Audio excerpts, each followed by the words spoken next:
यहाँ तक हमारा जो डिज़ाइन फ़ेज़ है वो कंप्लीट हो चुका है। हमने अपने फॉर्म को कम्प्लीटली डिज़ाइन कर लिया है। अब हमने इसका कोड लिखना है। तो इसकी जो कोड फाइल जो थी उसके हिसाब से मैंने स्टार्ट में आपको बताया था, एक डिज़ाइन फ़ाइल होती है और एक कोड फाइल होती है। जो कोड फाइल में अगर हम जाते हैं तो आप देखेंगे कि पीछे बहुत सारा कोड जो है वो जनरेट हुआ हुआ है। और ये कोड आप जब जब जब आप यहाँ पे कंट्रोल वगैरह डालते कि वो अपने सेटिंग सारी की है, तो ये सारा उसका कोड लिखा हुआ है यहाँ पे।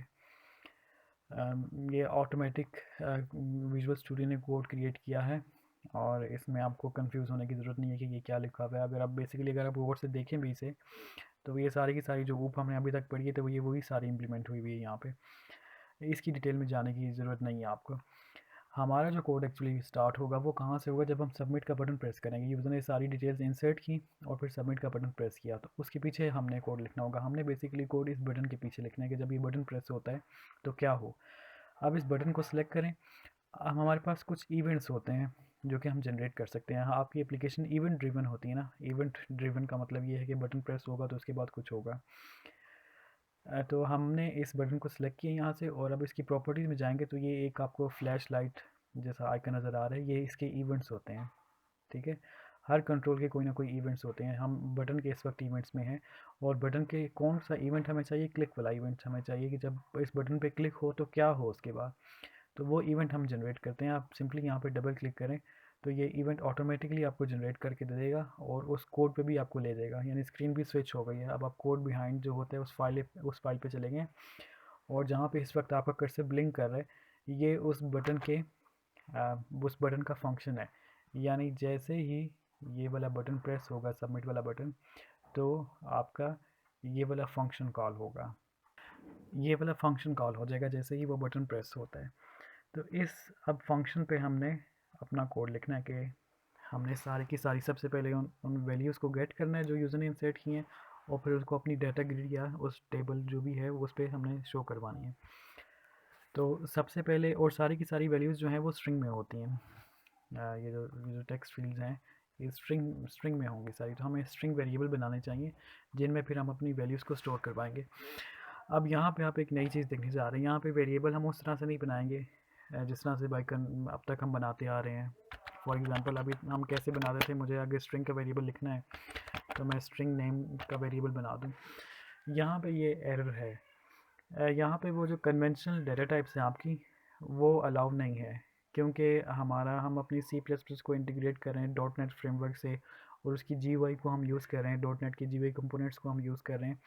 तो इसलिए यहाँ पे सी प्लस प्लस के डेवलपर्स ने थोड़ा चेंज किया है सिनारियो। यहाँ पे हम वो कन्वेंशनल डेटा टाइप्स को नहीं यूज़ कर सकते। उसके लिए हमारे पास एक और चीज़ है जिसको हम यहाँ पे यूज़ करेंगे, है होगा वो भी वेरिएबल ही जिसमें हम वैल्यू स्टोर करवाएंगे, बस उसका जो तरीक़ेकार है वो थोड़ा डिफरेंट हो जाएगा। आपको पॉइंटर्स का पता होगा, हम पॉइंटर बनाना हो, लेट्स से मैंने इंटीजर पॉइंटर बनाना हो तो मैं यहाँ पे इंटीजर पॉइंटर बना सकता हूँ। ये मेरे पास एक इंटीजर पॉइंटर है। या तो आप यहाँ पे पॉइंटर्स यूज़ कर सकते हैं अब इस केस में, या फिर एक और नोटेशन है हमारे पास, आप उसको यूज़ करेंगे और वो है उसको हम हैंडल्ड बोलते हैं, हैंडल। मुझे एक हैंडल क्रिएट करना पड़ेगा यहाँ पे। तो चूँकि मेरे पास जो ई नेम है वो स्ट्रिंग टाइप का है तो मैं यहाँ पे लिखता हूँ स्ट्रिंग। अब आप यहाँ पे एक चीज़ नोटिस करो कि ये जो स्ट्रिंग है ये विद कैपिटल एस है, स्मॉल एस नहीं है, स्ट्रिंग। और हम ये वाला आइकन डालेंगे और इसके बाद वेरिएबल का जो भी आप नेम रखना चाह रहे हो हम वो नेम रख देंगे। तो ये आपका एक वेरिएबल क्रिएट हो गया यहाँ पे। ये भी एक तरह से पॉइंटर ही है, क्योंकि मैंने आपको बताया कि अब आप सी प्लस प्लस को इंटीग्रेट करें डॉट नेट फ्रेमवर्क से, तो उनकी रिक्वायरमेंट में है कि आपने इस नोटेशन में अब आप काम करेंगे यहाँ पे। आप इसको पॉइंटर ही समझ सकते हैं। अगर आपको अभी भी नहीं समझ आई कि ये क्या चीज़ आ गई एकदम से, ये कौन सा सिंबल आ गया, तो ये है वो वेरिएबल ही आपने क्रिएट किया स्ट्रिंग टाइप का। बट क्या है कि उसकी थोड़ी नोटेशन डिफरेंट है। और नोटेशन क्यों डिफरेंट है, इसलिए कि सी प्लस प्लस को इंटीग्रेट कर दिया हमने डॉट नेट फ्रेमवर्क के साथ, और चूँकि जी वाई कंपोनेंट्स अभी यहाँ पे अब इन्वॉल्व हो चुके हैं तो इसलिए थोड़ा चेंज आ गया। तो अब अपने इस चेंज को एक्सेप्ट करना है। It's not difficult, it is exactly the same, but सिर्फ ये इस चीज़ का इजाफा हो गया, ये जो जो भी नोटेशन आई है इस चीज़ का इजाफा हो गया यहाँ पे। तो एक वेरिएबल हमने क्रिएट कर लिया नेम का। इस तरह हम एक और वेरिएबल बना लेते हैं ईमेल, जिसमें हम ईमेल सेव करवाएंगे, वो भी स्ट्रिंग टाइप का ही है। एक और वेरिएबल बनाते हैं जिसमें हम जेंडर, जो भी वो रेडियो बटन में से यूज़र सेलेक्ट करेगा वो हम सेव करा लेंगे, जेंडर। और फाइनली हमारे पास एक स्किल्स वाला हमने ऑप्शन भी दिया हुआ यूज़र को, जो यूज़र अपनी स्किल सेलेक्ट करता जाएगा वो चेक बॉक्सेस हैं, मल्टीपल भी सिलेक्ट कर सकते हैं, कोई एक भी सिलेक्ट कर सकते हैं। तो मल्टीपल भी सिलेक्ट करेगा तो उसको भी हम स्ट्रिंग में ही सेव करवा देंगे। यहाँ पे हमारे पास स्किल्स आ गई। तो सबसे पहला काम तो आपने ये कर लिया कि जैसे ही बटन प्रेस होगा तो अपने पास वेरिएबल्स बना लिए, जिन वेरिएबल्स में वो चीज़ें आप स्टोर करेंगे। अब आपने वन बाय वन GUI के जो कंपोनेंट्स हैं उनसे रीड करना है और इन वेरिएबल्स में वैल्यूज़ को इंसर्ट करना है। तो सबसे पहले जो नेम वाला वेरिएबल बनाया आपने, इसमें आप सेव करेंगे, क्या सेव करेंगे, जो टेक्स्ट बॉक्स है आपका उसमें जो भी यूज़र ने इंसर्ट किया होगा वो उठा के आप नेम के वेरिएबल में सेव करेंगे। तो उसका क्या सिंटैक्स है, वेरिएबल का नेम जो भी आपने रखा हुआ है इक्वल्स, अब हमने उस टेक्स्ट बॉक्स से वैल्यू को गेट करना है। तो उसका तरीकाकार क्या है कि वो जो टेक्स्ट बॉक्स का हमने कोड नेम रखा था उसको यूज़ करेंगे। हमने उसका नाम रखा था टेक्स्ट नेम, और टेक्स्ट नेम अब आपको समझ आ रही होगी कि हमने क्यों रखा था ये TXT नेम। TXT ये बता रहा है कि ये एक टेक्स्ट बॉक्स है, और कौन सा टेक्स्ट बॉक्स है, ये नेम वाला टेक्स्ट बॉक्स है। मल्टीपल टेक्स्ट बॉक्सेस भी तो हो सकते हैं ना, तो उनमें से कौन सा वाला टेक्स्ट बॉक्स आपने सेलेक्ट किया है, वो नेम हमें बता रहा है कि ये नेम वाला टेक्स्ट बॉक्स हमने उठाया। और एरो नोटेशन यूज़ करेंगे यहाँ पे, एरो सिंबल, और उसके बाद हम टेक्स्ट की प्रॉपर्टी को कॉल कर देंगे। नेक्स्ट हम ईमेल को गेट करेंगे। तो उसके लिए भी हमने जो ईमेल वाला वेरिएबल बनाया हुआ है उसमें वैल्यू को सेव करवाएंगे, और जो हमने ईमेल की टेक्स्ट बॉक्स का नाम रखा था टेक्स्ट ईमेल, उसके थ्रू उसको गेट करेंगे, टेक्स्ट ईमेल। और उसका टेक्स्ट गेट कर लेते हैं यहाँ पे, तो मेरे पास ईमेल का भी टेक्स्ट आ गया। नेक्स्ट अगर आप देखें हमारे पास क्या है, नेम भी हो गया, ईमेल भी हो गया, आगे रेडियो बटन्स हैं। तो रेडियो बटन्स दो हैं, एक मेल और एक फीमेल। ऑब्वियसली इनमें से कोई एक ही सेलेक्ट होगा, तो जौन सा भी सिलेक्ट होगा हमने उसकी वैल्यू को गेट कर लेना है। तो पहले हमें ये चेक करना पड़ेगा कि कौन सा वेरिएबल रेडियो बटन यूज़र ने सेलेक्ट किया है। अगेन मेरा विजुअल स्टूडियो हैंग हो गया। हाँ, तो ये हैं दो बटन्स, मेल और फीमेल। इनमें से कोई एक ही सिलेक्ट हो पाएगा क्योंकि रेडियो बटन्स है, रेडियो बटन में जितने भी रेडियो बटन्स हों उनमें से कोई एक सिलेक्ट होता है, और चेक बॉक्सेस आप मल्टीपल सेलेक्ट कर सकते हैं। तो हमने ये चेक करना है कि ये वाला रेडियो बटन सेलेक्ट हुआ है या ये वाला सेलेक्ट हुआ है। तो उसके लिए हमें इफ़ का चेक लगाना पड़ेगा। हम लिखेंगे कि इफ़, और कौन सा रेडियो बटन पहले चेक करना चाह रहे हैं, पहले मेल वाला रेडियो बटन चेक कर लेते हैं कि वो चेक है या अनचेक है। तो उसका क्या नाम रखा था, उसका नाम हमने रखा था रेडियो बटन मेल। इसका हम फंक्शन कॉल करेंगे। ये सब आप एरो सिंबल के थ्रू एक्सेस कर रहे होंगे इनके फंक्शन कॉल्स को। इसकी प्रॉपर्टी को हम कॉल करेंगे, और वो कौन सी प्रॉपर्टी है, चेक वाली प्रॉपर्टी है, चेक।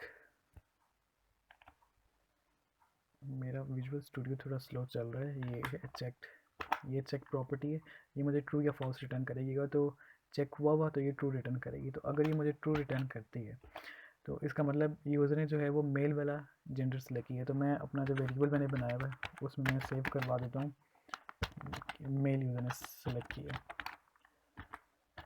एल्स के केस में क्या होगा, हम चेक कर लेते हैं कि एल्स इफ़, ये सिंपल एल्स ही रहने दें। हमें पता है कि दो ही ऑप्शन हैं हमारे पास। तो दूसरा ऑप्शन यूज़र ने सेलेक्ट किया होगा फीमेल वाला। तो यहाँ पे हमने रेडियो बटन्स को भी कैटर कर लिया। नेक्स्ट हमारे पास चेक बॉक्सेस हैं, उसमें हमें 3 स्किल्स यूज़र को दिखाएंगे। या तो उसे डेस्कटॉप भी आती है, एंड्रॉयड डेवलपमेंट भी आती है, और वेब डेवलपमेंट भी उसे आती है। जो उसकी स्किल है वो उस पर चेक करता जाएगा। तो अब हमने इसी तरह जैसे रेडियो बटन पे कंडीशन लगाई है, इस तरह हमें चेक बॉक्सेस पे भी कंडीशन लगानी पड़ेगी कि अगर जो पहला वाला चेक बॉक्स था वो कौन सा था, डेस्कटॉप एप्लीकेशन वाला चेक बॉक्स। तो उसका हमने क्या नाम रखा था, चेक बॉक्स डेस्कटॉप। अगर तो ये चेक है, डॉट नहीं लगाएंगे सॉरी, इसमें हम एरो सिंबल यूज़ करेंगे क्योंकि ये सब पॉइंटर्स पे चल रहा होता है। अगर तो ये चेक्ड है तो आपके पास जो स्किल्स है उसमें क्या सेव हो जाए, डेस्कटॉप। यूज़र की जो स्किल है वो डेस्कटॉप एप्लीकेशन जानता है, वो उसमें सेव हो जाए। फिर इसी तरह अब यहाँ पे हम एल्स इफ नहीं लगाएंगे क्योंकि चेक बॉक्सेस में फ्लेक्सिबिलिटी होती है, एक से ज़्यादा भी सिलेक्ट किए जा सकते हैं, तो इसलिए हमें एल्स इफ नहीं लगाएंगे, सिर्फ इफ़ ही लगाएंगे कि अगर ये वाला चेक है तो ये भी डाल दो स्किल में, डेस्कटॉप वाला चेक है तो वो भी डाल दो, एंड्रॉयड वाला है तो वो भी स्किल्स में ऐड करते जाओ। नेक्स्ट हमारी जो स्किल थी वो थी एंड्रॉयड वाली, तो अगर ये भी चेक है तो इसको भी स्किल्स में डाल दो। अब मुझे स्किल्स में कॉन्केटिनेट कर देना चाहिए, तो कॉन्केटिनेट करने के लिए बेस्ट अप्रोच क्या है कि आपने जो ऊपर वेरिएबल बनाया हुआ है स्किल्स वाला स्ट्रिंग टाइप का, इसमें आप एम्प्टी स्ट्रिंग सेव करवा दें और यहाँ पे कॉन्केटिनेट करते जाएं, यानी प्लस इक्वल ऑपरेटर आप यूज़ कर लो। प्लस इक्वल फर्स्ट टाइम जो है वो एम्प्टी स्ट्रिंग के साथ डेस्कटॉप कॉन्केटिनेट हो जाएगा, सेकंड टाइम में अगर उसने एंड्रॉयड भी सिलेक्ट किया हुआ है तो डेस्कटॉप के साथ साथ स्पेस के साथ एंड्रॉयड भी लिखा हुआ आ जाएगा। और फिर फाइनली इसी तरह इसी को कॉपी करें। तीसरा वाला चेक बॉक्स था मेरे पास वेब वाला, हमने सी बी वेब उसका नाम रखा हुआ था, अगर वो चेक है तो स्किल्स में एक और चीज़ भी कॉन्केटिनेट हो जाए और वो है आपके पास वेब के इस बंदे की जो स्किल है जो साइन अप कर रहा है हमारे पेज को, उसकी एक स्किल वेब डेवलपमेंट भी है। तो यहाँ पे प्रिटी मच हमने सारे के सारे कंट्रोल्स को कैप्चर कर लिया है। अब हमने इस सारी इन्फॉर्मेशन को डिस्प्ले करना है अपने डाटा ग्रिड में। इसको डाटा ग्रिड बोलें या इसको टेबल बोलें, सिंपल अगर आप सिंपल टर्म्स यूज़ करना चाहते हैं तो वो टेबल भी कह सकते हैं इसको या डाटा ग्रिड भी कह सकते हैं। तो अब हमने जो डाटा ग्रिड हमने डाली थी वहाँ पे अगर वो ओपन हो जाए, ये डाटा ग्रिड है मेरे पास, तो इस डाटा ग्रिड में अब हमने उस सारी की सारी इन्फॉर्मेशन को जो हमने अपने पास वेरिएबल्स की फॉर्म में सेव कर लिए, ये सारे के सारे वेरिएबल्स अब पॉपुलेट हो चुके होंगे जब ये कोड रन होगा। तो जैसे ही सबमिट का बटन प्रेस होगा ये code line by line execute होगा, वेरिएबल्स में सारी की सारी वैल्यूज़ आ गई। अब हम इन सारी की सारी वैल्यूज़ को उठा के डाल देते हैं उस डाटा ग्रिड में। तो उस डाटा ग्रिड का हमने क्या नाम रखा था, वो हमने नाम रखा ही नहीं था कोई भी, जो भी डिफ़ॉल्ट नेम था उसी को हमने यूज़ किया था। तो उसका जो डिफ़ॉल्ट नेम था वो I guess data grid view 1 था। हाँ ये डिस्प्ले हो गया। डाटा ग्रिड व्यू 1 को एक्सेस करेंगे, इसमें हम जाएंगे, इसमें हम रो इंसर्ट करनी है, एक नई रो इंसर्ट करनी है। तो हम यहाँ पे रोज़ की प्रॉपर्टी में जाएंगे और उसमें ऐड का फंक्शन कॉल कर देंगे। ठीक है, ऐड का फंक्शन कॉल करेंगे और ये सारे के सारे वेरिएबल्स इस फंक्शन को पास कर देंगे। और ये फंक्शन क्या करेगा कि ये उसके कॉलम्स में एक एक वेरिएबल को उठा के एक एक कॉलम में इंसर्ट करता जाएगा। तो पहले है हमारे पास नेम है, दूसरा है ईमेल, तीसरा है जेंडर और फाइनली चौथा जो वेरिएबल है वो स्किल्स वाला वेरिएबल है। तो ये आप ये कोड लिखने से आपके पास जो डाटा ग्रिड आपने बनाई है उसमें सारी की सारी वैल्यूज़ इंसर्ट हो गई हैं। तो यहाँ पे हमारे जो बटन था सबमिट वाला बटन, उसकी फंक्शनलिटी यहाँ पे कंप्लीट है। जितनी दफ़ा वो बटन प्रेस करते जाएंगे वो इस डाटा ग्रिड में जाके एक नई रो ऐड करता जाएगा और बहुत सारी वैल्यूज़ इसमें इंसर्ट करता जाएगा। सो यहाँ पे हमारा कोड कंप्लीट है, जो हमने बटन के पीछे जो भी फंक्शनलिटी इंप्लीमेंट करनी थी वो हम यहाँ पे कम्प्लीटली कर चुके हैं। अब हमने मेन का फंक्शन इस कोड में मिसिंग है, मेन का फंक्शन लिखना है और फिर इस कोड को रन करके देखते हैं। उसके लिए 2-3 स्टेप्स हैं जो कि फ़िक्स्ड हैं, हर प्रोजेक्ट के लिए वो स्टेप्स जो हैं वो आपने करने ही करने होंगे लाजमी। तो उनको देख लेते हैं। यहाँ पे myform.c++ की जो फाइल है इसको ओपन करते हैं। यहाँ पे आपने मेन का फंक्शन अपना लिखना है और वो जो मेन के फंक्शन का जो कोड स्निपेट है वो फिक्स्ड है, मतलब आप हर दफ़ा वही वाला यूज़ करेंगे। यहाँ से इसको कॉपी करते हैं और यहाँ पे इसको पेस्ट कर देंगे। इसमें आपने अपने प्रोजेक्ट का नाम रखना है, मेरे प्रोजेक्ट का नाम जो था वो साइन अप था।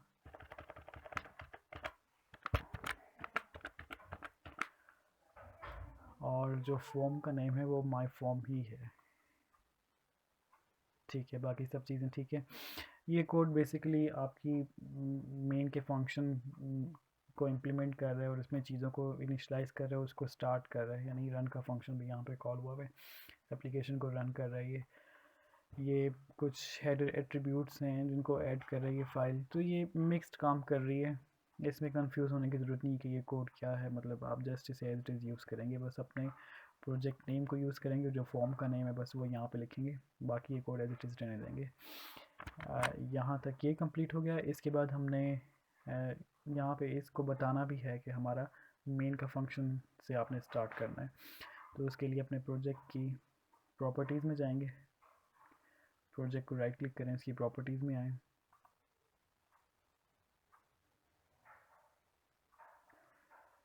यहाँ पे लिंकर की प्रॉपर्टीज़ में आएँ, जनरल सब सिस्टम वाली प्रॉपर्टीज़ में जाएंगे, सब सिस्टम, और यहाँ पे हम विंडोज़ का ऑप्शन सेलेक्ट करेंगे।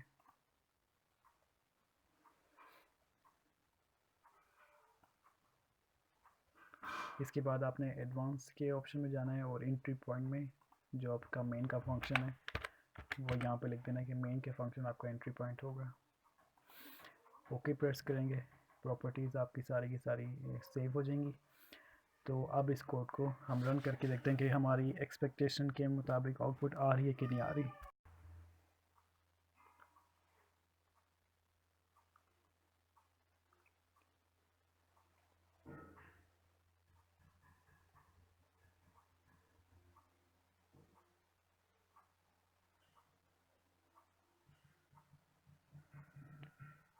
ये रन हो रहा है कोड। तो ये आउटपुट मेरे पास आ रही है, जैसा फॉर्म हमने डिज़ाइन किया था एग्जैक्टली वैसा ही फॉर्म मेरे सामने डिस्प्ले हो रहा है। और दो बॉक्सेस में इसको दो ग्रुपिंग की भी थी, एक साइन अप फॉर्म और एक डेटा टेबल, एग्जैक्टली उस तरह मेरे पास डिस्प्ले हो रहा है। हर चीज़ जो है वो परफेक्टली मुझे डिस्प्ले पे आ रही है। और ये जो फॉर्म है ये प्रोफेशनली बिल्ट लग रहा है आपको, क्योंकि इसमें कोई ऐसा नहीं है कि नेम यहाँ पे लिखा हुआ है तो ईमेल आगे चला गया थोड़ा सा। बिल्कुल लाइन पे सारी की सारी चीज़ें इम्प्लीमेंट हुई हुई हैं जिस तरह प्रोफेशनल सॉफ्टवेयर की होती हैं। जो कलरिंग है, अभी हमने कलरिंग को वैसे देखा तो नहीं है, लेकिन जो डिफ़ॉल्ट कलर है इसके वो भी बिल्कुल प्रोफेशनल कलर ये उठा के लाया है। तो अब इसको हम अपनी डिटेल्स फिल करते हैं, नेम और फिर उसके बाद ईमेल,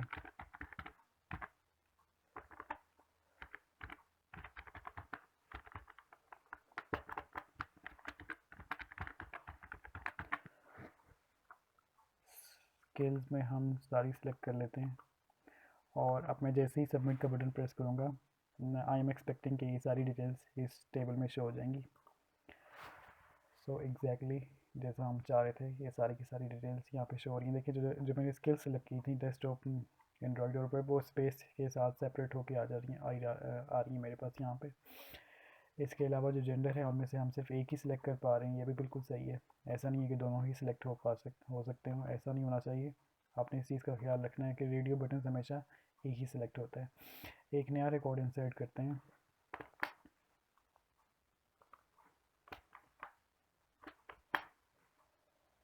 कुछ स्किल्स को हटा देते हैं। ठीक है, ये मेरे पास सेकंड रो आ गई है और इसमें वो सारा का सारा डेटा मेरे पास डिस्प्ले हो रहा है। सो हमारी एप्लीकेशन बिल्कुल वैसे ही काम कर रही है जैसा हम एक्सपेक्ट कर रहे थे, जैसा हमने कोड किया है इतना। तो ये बिल्कुल फंक्शनिंग है और ये एज एक्सपेक्टेड काम कर रही है। अब इसमें यहाँ तक आपकी लैब जो है वो कंप्लीट हो जाती है। अब इसमें कुछ चीज़ें हैं जो आपने खुद से इम्प्लीमेंट करनी है। जो आपका लैब टास्क है वो भी यही है कि इसमें इसी को आपने इम्प्लीमेंट करना है, ये साइन अप फॉर्म ही आपने डिज़ाइन करना है। लेकिन अभी इसमें कुछ ना बहुत छोटी छोटी चीज़ें हैं जो रहती हैं, वो आपने खुद से इम्प्लीमेंट करनी है। वो कौन सी हैं? फॉर एग्जांपल जैसे ही सबमिट का बटन प्रेस हो रहा है तो आपको एक मैसेज बॉक्स जो है वो डिस्प्ले हो जाएगी, डेटा सक्सेसफुली एडिड। यहाँ पे रो इंसर्ट होने के बाद एक मैसेज बॉक्स भी शो होना चाहिए कि जो है वो रो जो है वो सक्सेसफुली ऐड हो चुकी है। और ये जो मैसेज बॉक्स वाला काम है ये आप आई गेस आपने का जो GUI का सेशन हुआ था उसमें आप ये काम देख चुके हैं, तो वहाँ से आप इसकी हेल्प ले सकते हैं। बहुत इजी है, सबमिट के बटन के पीछे ही आप ये काम करोगे। वो सारा कोड जो है वो वहाँ पे लिखोगे। इस लाइन के बाद आपने मैसेज बॉक्स को शो करवाना है, सक्सेस मैसेज आपने शो करवाना है। फिर उसके बाद अगर हम यहाँ पे कुछ और चीज़ें देखें तो हाँ, ये एडिटेबल नहीं है, इसको मैं एडिट नहीं कर सकता, तो ये एक अच्छी चीज़ है। ठीक है, इन केस अगर आपका यहाँ पे एडिट हो पा रहा है, क्योंकि बाय डिफ़ॉल्ट जो डाटा ग्रिड होती है वो एडिटेबल होती है, तो आई गेस मैंने इसको डिज़ाइन करते वक्त इसका एडिट वाला ऑप्शन फॉल्स किया था। अगर आपकी एडिट हो रही है तो आपने उसको डिसेबल करना है, ये एडिट नहीं होनी चाहिए, ये सिर्फ डिस्प्ले रीड ओनली होनी चाहिए। ठीक है।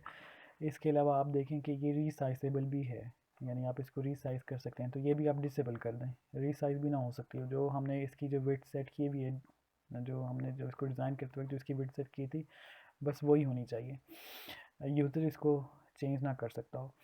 इसके अलावा आप बटन्स मैंने बहुत सिंपल सा यूज़ किया हुआ है, आप इसकी भी विड्थ को चेंज कर सकते हैं, इसकी कलरिंग को चेंज कर सकते हैं। तो ये सारी की सारी चीज़ें आपको प्रॉपर्टीज़ में मिल जाएंगी बहुत आसानी से, तो वहाँ से आप इसको देख सकते हैं और इसको इम्प्लीमेंट कर सकते हैं। तो जो टास्क आपने इम्प्लीमेंट करना है उसमें एक तो ये था कि मैसेज बॉक्स शो करवाना है सबमिट का बटन प्रेस होने के बाद। दूसरा ये कि जैसे ही सबमिट का बटन प्रेस हो तो पुरानी वाली डिटेल्स जो हैं वो एम्प्टी हो जाएं, ये सारी की सारी क्लियर हो जानी चाहिए फील्ड्स, जैसे ही आपने सबमिट का बटन प्रेस किया है। तो ये दो चीज़ें हैं जो आपने इसमें ऐड करके अपना लैब टास्क सबमिट करवाना है।